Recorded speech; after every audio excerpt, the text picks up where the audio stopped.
बांग्लादेश और भारत के बीच में होने वाला है एक खतरनाक युद्ध। क्या बांग्लादेश भारत के साथ युद्ध के मूड में है? क्या 1971 वाला इतिहास फिर से दोहरा जाएगा? 1971 के युद्ध के बाद बांग्लादेश बना था। क्या इस बार भारत और बांग्लादेश के युद्ध के बाद एक और नया हिंदू देश बनेगा? हम ऐसा क्यों कह रहे हैं और क्या है पूरी कहानी? जानने के लिए वीडियो को लास्ट तक देखिएगा। बांग्लादेश और भारत के बीच के रिश्ते पटरी से उतर चुके हैं। बांग्लादेश लगातार भारत को बेचैन करने वाले बयान देता रहा है। वहीं अब देश के अंतरिम सरकार के मुखिया मोहम्मद यूनुस ने भारत पर ऐसा हमला बोल दिया है जिससे उन्हीं की मुसीबतें बढ़ गई हैं। आपको बता दें, उन्होंने अपनी सेना को जंग के लिए तैयार रहने के लिए बोल दिया है। मोहम्मद यूनुस जिन्होंने कहा है कि बांग्लादेश को अपनी संप्रभुता की रक्षा के लिए सेना के जवानों को हमेशा तैयार रहना चाहिए। आपको बता दें, मोहम्मद यूनुस का ये बयान तो अभी आया है, लेकिन जंग की तैयारी तो पहले ही शुरू कर दी गई थी। खबरों की माने तो भारत विरोधी मंसूबों को अंजाम देने के लिए बांग्लादेश हथियार खरीद रहा है। और दोस्तों, ये हथियार भी कोई आम हथियार नहीं है। बांग्लादेश की सरकार वो हथियार खरीद रही है जो आतंकी गिरोह इस्तेमाल करते हैं। जी हाँ, इसके अलावा बांग्लादेश की सरकार ने तुर्की की एयर डिफेंस कंपनी के साथ भी डील फाइनल कर दी है। आपको बता दें, इस डील के तहत तुर्की से बांग्लादेश को बैटल टैंक्स मिलेंगे। जो टैंक्स खरीदे जा रहे हैं उन्हें बहुत खतरनाक बताया जा रहा है। बताया जा रहा है कि 2026 में ही बांग्लादेश को ये टैंक्स मिल जाएंगे। बांग्लादेश अपनी सैन्य शक्ति बढ़ाने में लगा हुआ है और यूनुस बांग्लादेश की सेना को युद्ध के लिए तैयार रहने के लिए बोल रही हैं। लेकिन इस बीच बड़ा सवाल है कि क्या बांग्लादेश की सेना भारत की सेना के साथ युद्ध करना चाहती है या नहीं। समझने वाली बात तो ये है कि मोहम्मद यूनुस इस्लाम में कट्टरपंथियों के हाथ की कठपुतली बनकर भारत को आंखें दिखा सकते हैं, लेकिन उनकी सेना को भी पता है कि वो कितने पानी में है। उन्हें पता है कि भारत के आगे उनकी मिलिट्री पावर चींटी के बराबर है। अब आप सोच रहे होंगे कि पावर तो सरकार की होती है, तो हम ये क्यों बोल रहे हैं कि आर्मी युद्ध करना चाहती है या नहीं चाहती है। इसके पीछे की वजह है दोस्तों बांग्लादेश के आर्मी चीफ का बयान। दरअसल 2 हफ्ते पहले बांग्लादेश की आर्मी चीफ वकारुज्जमान ने भारत इम्पोर्टेंस को लेकर कहा था कि बांग्लादेश ऐसा कुछ भी नहीं करेगा जो भारत के खिलाफ हो। बांग्लादेश कई महीनों से भारत पर निर्भर है। भारत और बांग्लादेश के रिश्ते अच्छे होने चाहिए और दोनों देशों को एक दूसरे के हितों का ख्याल रखना चाहिए। सिर्फ इतना ही नहीं, बांग्लादेश के आर्मी चीफ ने एक और बड़ी बात कही जो मोहम्मद यूनुस के लिए किसी झटके से कम नहीं है। जनरल जमान ने कहा कि बांग्लादेश को अपनी राष्ट्रीय हितों के लिए राजनीतिक सरकार की जरूरत है। बांग्लादेश में बिना शांति के विकास संभव नहीं है। सभी को बांग्लादेश की स्थिति सुधारने में आगे आकर काम करना होगा। अब देखिए, जनरल वकार एक आर्मी चीफ हैं, इसलिए उनकी बातों को तो बिल्कुल हल्के में नहीं लिया जा सकता। साथ ही बांग्लादेश को हमलों से बचाने की जिम्मेदारी भी जनरल जमान के कंधों पर ही है। ऐसे में जब मोहम्मद यूनुस जंग की बातें करते हैं तो सुनकर अजीब लगता है, क्योंकि उनके देश की सेना ही युद्ध नहीं चाहती है और जंग की तो कोई बात भी नहीं है। भारत ने बस बांग्लादेश के हिंदुओं के समर्थन की बात ही तो कही है, अल्पसंख्यक लोगों की रक्षा करने की बात ही तो कही है। हैरानी की बात तो ये है कि बांग्लादेश सरकार को हिंदुओं को उनके अधिकार दिलाने से ज्यादा युद्ध करना बेहतर लग रहा है। आपको बता दें, इस वक्त बांग्लादेश की आर्मी चीफ जनरल वकारुज्जमान है। उन्होंने अपना पद 23 जून 2024 को संभाला था। आपको बता दें, शेख हसीना की सरकार का तख्तापलट भी आर्मी चीफ जनरल वकारुज्जमान ने ही किया है।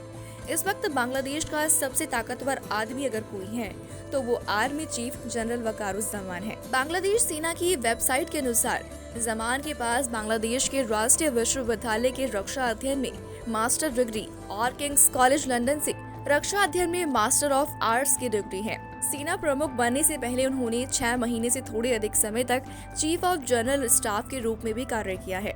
उन्होंने सैन्य अभियानों और संयुक्त राष्ट्र शांति अभियान में महत्वपूर्ण भूमिका निभाई है। 3.5 दशक के करियर में उन्होंने पूर्व पीएम हसीना के साथ मिलकर काम भी किया है। लेकिन इस महीने एक बार फिर देश के विरोधी प्रदर्शनों के चलते जमान ने मोर्चा संभाला और लोगों की जान और सरकारी संपत्ति की सुरक्षा का जिम्मा लिया हुआ है। हालांकि सेना से हटकर बांग्लादेश की मौजूदा सरकार को देखा जाए तो लगता है कि वो भारत से युद्ध के मोड में है।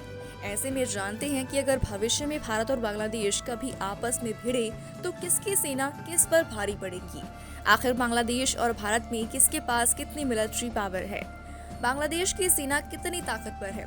बांग्लादेश की सेना दक्षिण एशिया में भारत और पाकिस्तान के बाद तीसरी सबसे बड़ी सेना है।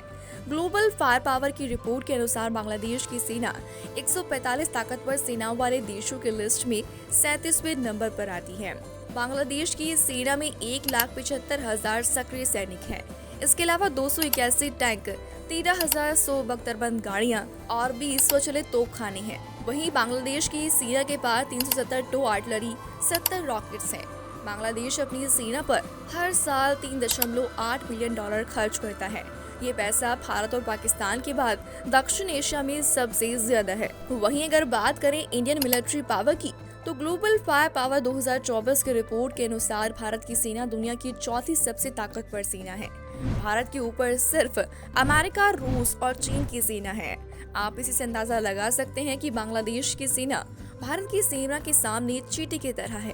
भारत के पास कुल सैन्य कर्मी 51.37 लाख है, जबकि सक्रिय सैन्य क्षमता 14.55 लाख है। पैरामिलिट्री में 25.7 लाख और रिजर्व पर्सनल में 11.55 लाख। भारत की वायुसेना में 3.10 लाख, थल सेना में 21.97 लाख और नौसेना में 1.42 लाख सैनिक हैं। इसके अलावा भारत के पास 606 फाइटर जेट्स हैं, 130 अटैक फायर जेट हैं, 264 ट्रांसपोर्ट विमान, 391 ट्रेनर्स और 70 स्पेशल मिशन एयरक्राफ्ट हैं। हमारे देश के पास 6 टैंकर्स फ्लीट, 869 हेलीकॉप्टर्स और 40 अटैक हेलीकॉप्टर्स हैं, जबकि थल सेना के पास 4,614 tanks, 140 self propelled artillery, 3,243 towed artillery और 702 MLRS रॉकेट आर्टिलरी।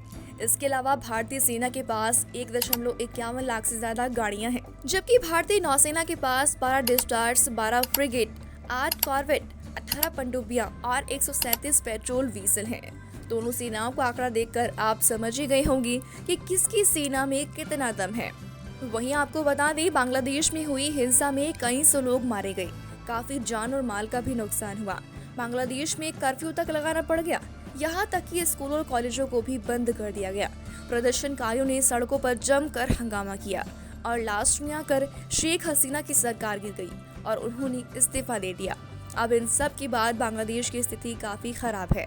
इतना सब हो जाने के बावजूद भी बांग्लादेश की मौजूदा यूनुस सरकार अपने देश की स्थिति सुधारने के बजाय, अपने देश की हिंसा को रोकने के बजाय, अपने देश को मजबूत करने के बजाय भारत से युद्ध करना चाहती है, जिसे देखकर लगता है कि शायद बांग्लादेश 1971 के इतिहास को फिर से दोहराएगा। क्या आपको पता है कि 1971 में ऐसा क्या हुआ था जो बांग्लादेश से जुड़ा हुआ है? अगर नहीं तो चलिए हम आपको बताते हैं कि 1971 से बांग्लादेश का कितना गहरा कनेक्शन है। दरअसल 3 दिसंबर 1971 का दिन भारतीय इतिहास में एक महत्वपूर्ण मोड़ के रूप में याद किया जाता है। ये वही तारीख है जब 1971 में भारत और पाकिस्तान के बीच में युद्ध हुआ था। 13 दिनों के अंदर इस युद्ध ने दुनिया का नक्शा ही बदल दिया और बांग्लादेश के रूप में एक नया देश अस्तित्व में आया। भारतीय सेना ने 16 दिसंबर को 90,000 से अधिक पाकिस्तानी सैनिकों को आत्मसमर्पण करने के लिए मजबूर कर दिया, जिससे पूर्वी पाकिस्तान बांग्लादेश बना। आज 53 साल बाद बांग्लादेश के हिंदू समुदाय के लिए परिस्थितियां वैसी ही भयावह होती जा रही हैं। ये स्थिति पूर्वी पाकिस्तान के उस दौर को याद दिलाती है जब बंगालियों पर अत्याचार किए जा रहे थे।